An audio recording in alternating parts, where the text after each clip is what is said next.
Lebih rakaat imam. Salat maghrib dibantu imam 4 rakaat. Lalu ditegur oleh yang di belakang imam, subhanallah, karena imam bangsa gingging.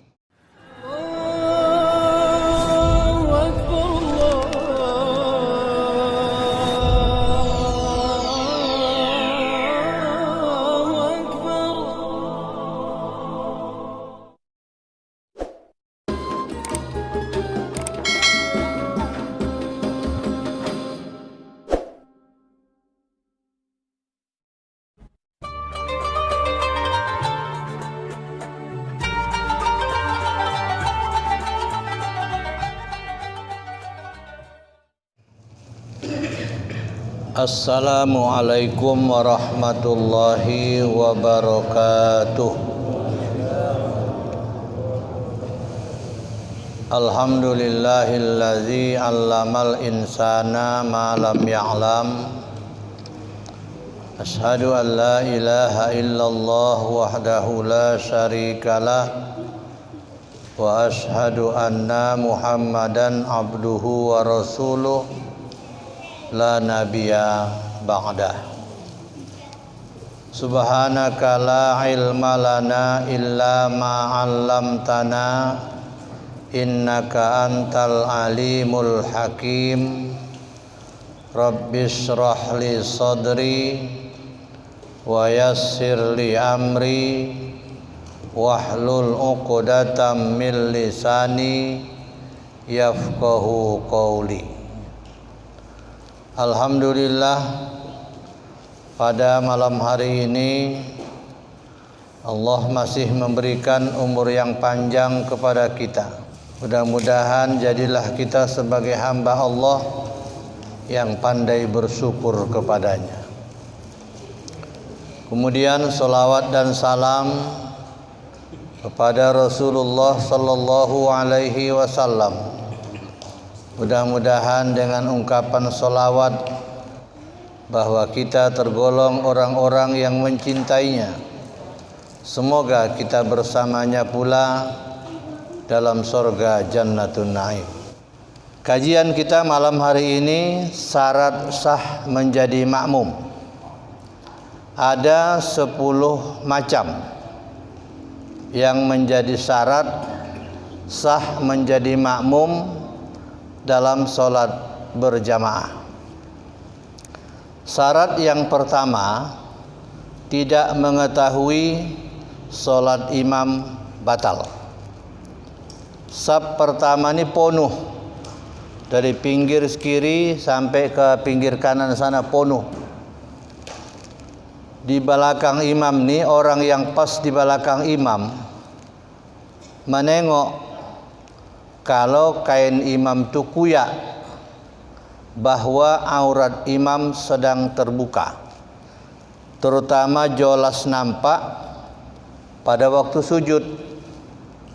Maka makmum yang menengok kain imam kuyak atau terbuka aurat imam, bolehnya kain imam kuyak tapi di dalam ada kampasnya, itu tak apa-apa.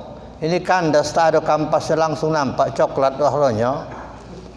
Jadi si makmum ini nampaknya pula jualas waktu sujud tuh, dia wajib muparqah, memisahkan diri dari gerakan imam, tapi gerakan tetap sama. Sebab yang salah tak boleh diikut. Lalu bagaimana dengan yang tak tahu nih?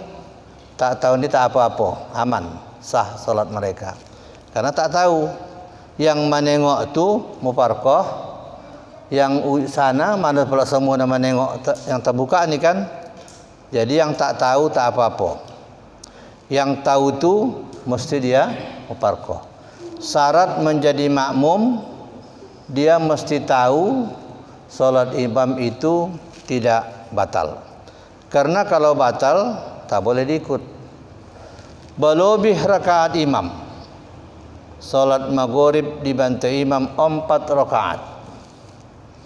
Lalu ditegur oleh yang di belakang imam, subhanallah, karena imam bangsa gingging. Tak mau dia ontok langsung bantunya rakaat keempat. Yang tahu itu salah, duduk tasyahud akhir. Tahu pula salah, udah hompat, mengapa diikut juga nak salah? Tetap duduk tasyahud akhir. Yang tak tahu lanjut ikut. Jadi macam mana nak tak tahu tu ya tak apa. Karena tak tahu. Yang tahu duduk tasyahud akhir. Imam yang salah tak boleh diikut. Begitu pada prinsipnya hukum mengikut imam. Walau siapapun imam kita itu tetap tak boleh diikut kalau sudah tahu pula salah. Yang salah diikut juga. Salah juga lah Wak. Begitu. Jadi setiap imam yang batal tidak boleh kita ikut atau kita sebagai makmumnya.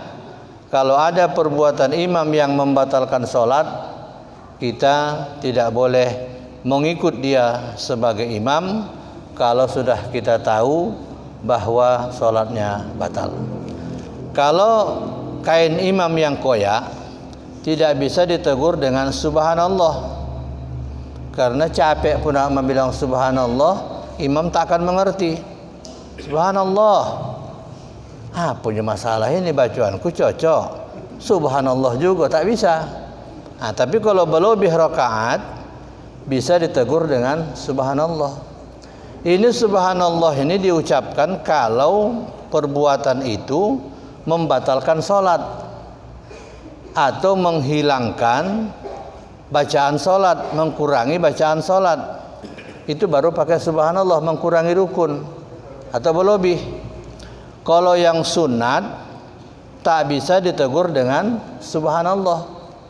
Contoh, solat isya rakaat yang kedua, aturannya kan imam membaca Fatihah itu kuat. Bismillahirrahmanirrahim, rakaat kedua. Datang imam dibantainya sonyap membaca Fatihah. Pak bersuara macam solat zuhur. Lalu tak boleh dibilang subhanallah karena sunat menzaharkan bacaan pada solat isya. Jadi yang bisa dilakukan makmum adalah mengkuatkan basmalah sebagai informasi kepada imam. Bismillahirrahmanirrahim, kata salah seorang makmum. Karena imam ni pun kurang jelas juga kohjonya, ibantinya juga sir. Udahlah BMM, baca masing-masing. Salat sah. Salat sah. Salat zuhur, pada waktu salat zuhur dilaksanakan salat zuhur berjamaah. Tiba-tiba imam dibantainya kuat baca Fatihah. Pas baca salat maghrib. Bismillahirrahmanirrahim. Tak boleh dibilang subhanallah. Tapi jangan ikutkan amin, ikut juga mengaminkan, itu salah. Kalau sudah salah jangan diikut. Lantak wa'lah sendirian amin sendiri di muka. Amin tak ikut. Karena itu salah. Sahkah solat zuhur dikuatkan bacaan? Sah. Sunat mensirkan bacaan zuhur dan asar. Tak bisa dibilang subhanallah. Mana tahu ada imam tak biasa jadi imam maghrib sama isya dan subuh, tiba-tiba disuruh dia jadi imam solat zuhur. Mana tahu.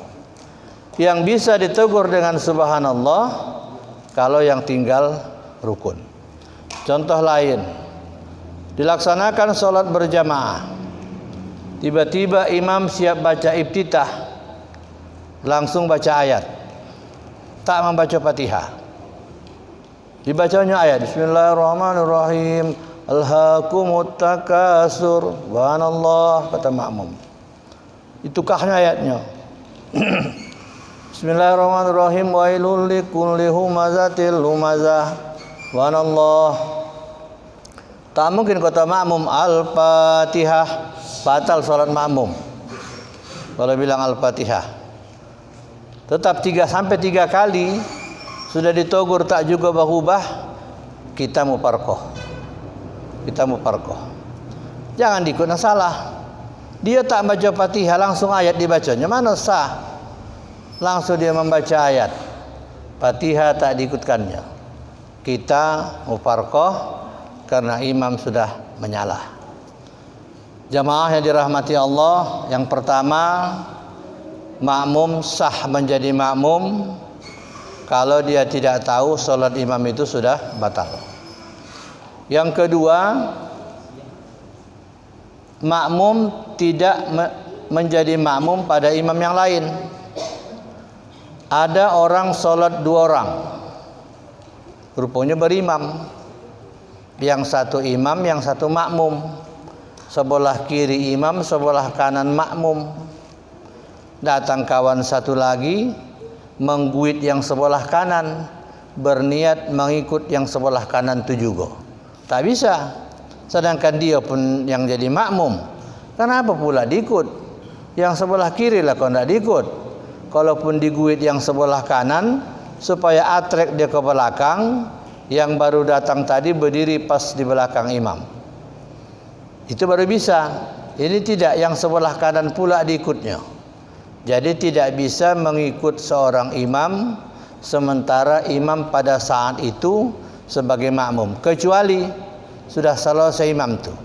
Assalamualaikum warahmatullah, kata si imam.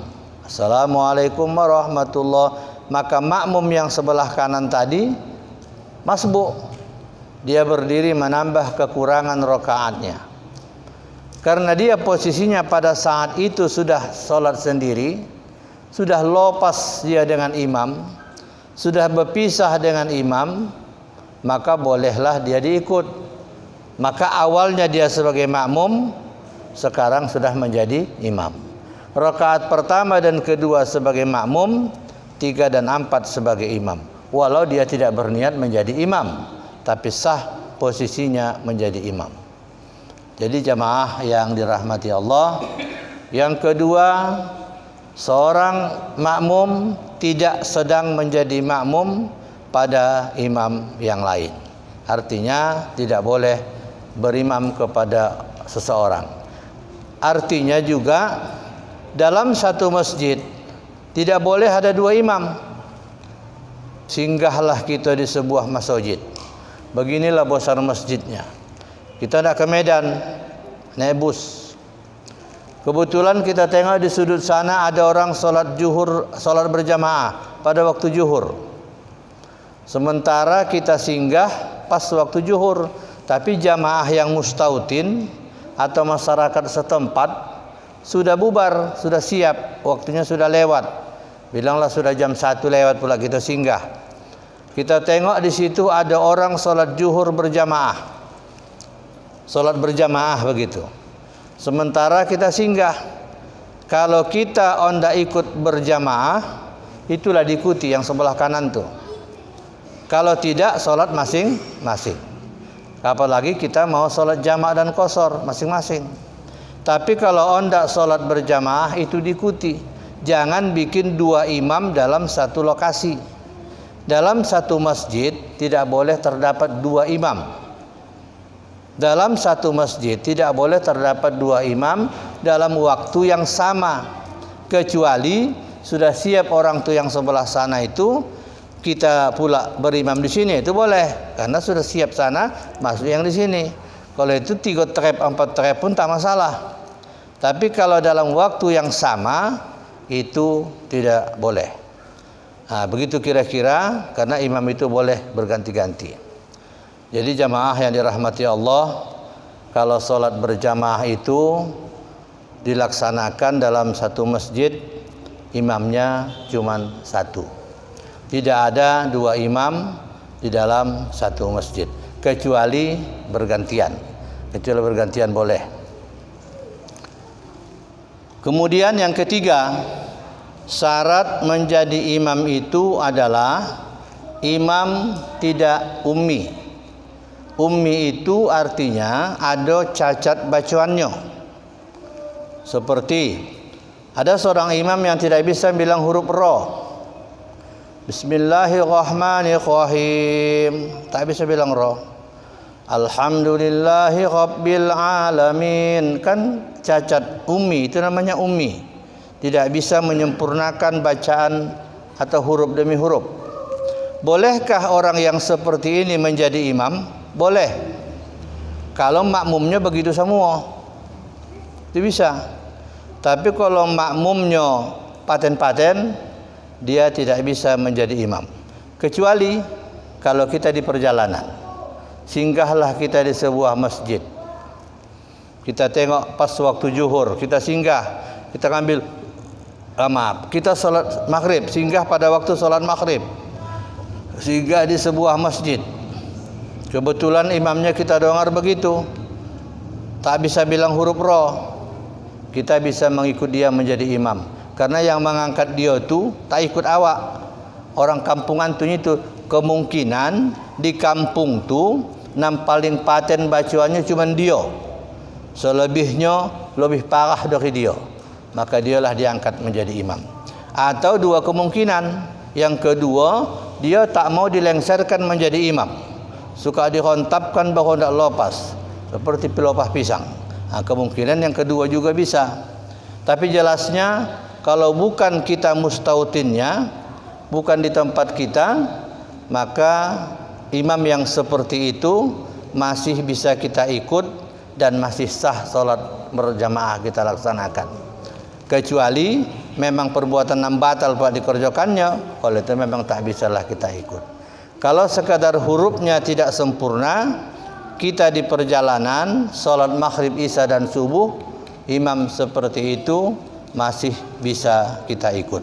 Yang tak bisa kita ikut mustautin atau di masjid kampung kita sendiri. Syarat yang keempat, sah menjadi makmum. Makmum tidak melewati tempat imam. Imam di sini tempatnya. Kebetulan sembahyang hari raya, jamaah banyak datang. Biasanya kalau sholat hari raya ini lebih rame dari sholat subuh. Biasanya begitu, entah kalau tahun ini.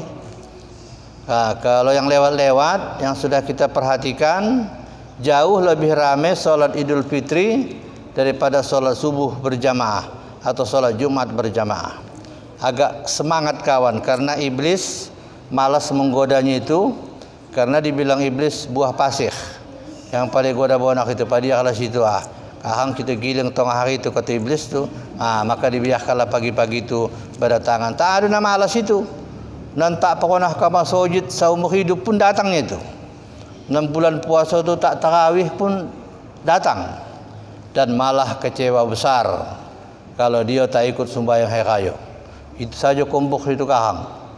Kalau aku kosal, puasa tak sembahyang hari raya itu. Kosal betul bah. Begitu ndak pergi, masuk angin, mak kecewa betul aku katanya. Tapi sepuasa tak ada kalau tak salat Jumat apa? Kalau salat Jumat dah 7 bulan aku pokok tak salat Jumat katanya. Tak ada masalah 7 bulan tak salat Jumat. Tarawih kau pokok terus kalau aku terus tak ada tarawih.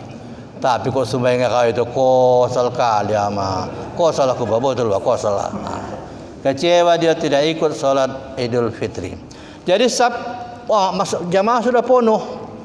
Adalah orang membuat satu saf lagi di muka sana. Karena kebetulan ada lapang tempat di depan sana. Dibikin orang itulah di situ satu saf, satu baris, tidak sah karena melewati tempat imam. Imam itu mesti di depan. Tidak boleh makmum solatnya di depan imam kecuali melintang. Kalau melintang boleh di depan imam ketika sudah menjadi jenazah. Maka kata orang solatlah di belakang imam sebelum disolatkan di depan imam. Yang keempat, makmum tidak melewati tempat imam. Itu syarat sah menjadi makmum. Yang kelima, mengetahui gerakan imam. Makanya kalau jamaahnya banyak, pakai mic yang begini mencopit nih, atau pakai dibantu suara Bilal supaya kedengaran kepada seluruh jamaah. Kadang-kadang kita singgah di sebuah masjid, udahlah pinggir pasar hitam macam beginilah masjidnya. Solat imam suaranya berisi, tak kedengaran. Allahu Akbar. Macam suara entok. Awak pun mendoakannya sudah sakit telinga awak. Sedangkan awak dan di belakangnya tak mendongak, Apalagi oma-oma yang di balik tabir. Sami Allahu liman hamidah. Antah nama ngapun dia sayang kali mengeluarkan suara itu. Tak dipikirkannya awak nah hajab di belakang. Salah-salah karang agak lama sujud awak pikir sudahnya naik atau belum pikir hati awak. Agak mengintip sikit awak tengok sujud juga, sujud balik. Rupanya sudah sujud keduanya itu. Awak pikir sujud pertama juga. Begitulah kondisinya. Karena imam sayang mengeluarkan suara. Jadi sebaiknya imam itu suaranya jelas, didengar oleh semua makmum, bahwa takbir intikal itu jelas. Karena supaya tahu makmum menggerakkan bacaan, menggerakkan solat, baik ketika rukuk, sujud, i'tidal dan sebagainya. Kalau tak kedengaran, apalagi motoh lintas rame, ini bisa membuat hubar habir solat berjamaah dilaksanakan. Maka toleransi seorang imam itu sangat perlu, terutama mengkuatkan bacaan. Kalau ada mic yang seperti ini, alhamdulillah suaranya menyebar kepada seluruh jamaah. Jadi kalau sudah tak pakai mic, imam suaranya berisi, awak di belakang saf pertama saja bingung awak, apalagi oma-oma yang berada di balik tabir sana. Kemudian syarat yang keenam, berada dalam suatu tempat. Salat berjamaah dilaksanakan penuh sembahyang hari raya di sini.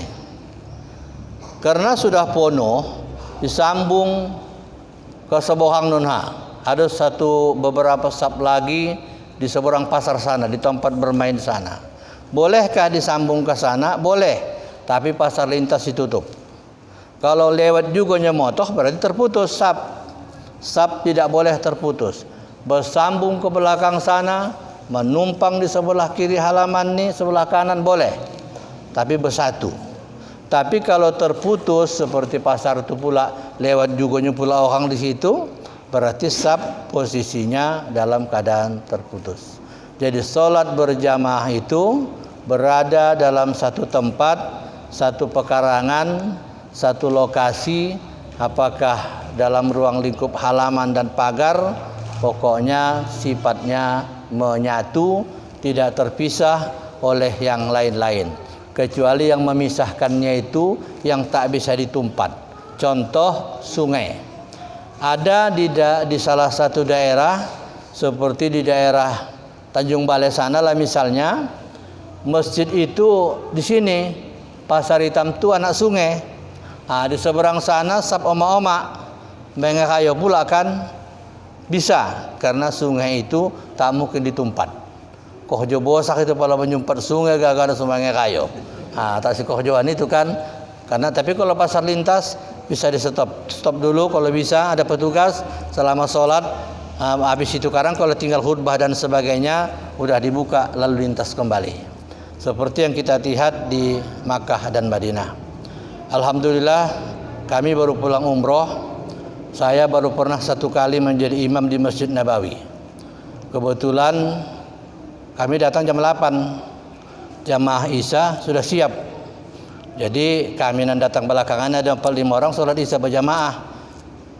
Aku lah jadi imam. Itulah aku pernah jadi imam aku di Masjid Nabawi. Itu pun jamaah aku cuma 4 orangnya. 4 orang juga jamaah kami terlambat datang pula kan. Kan jadi imam juga namanya aku di Masjid Nabawi. Iya Nabawi bah.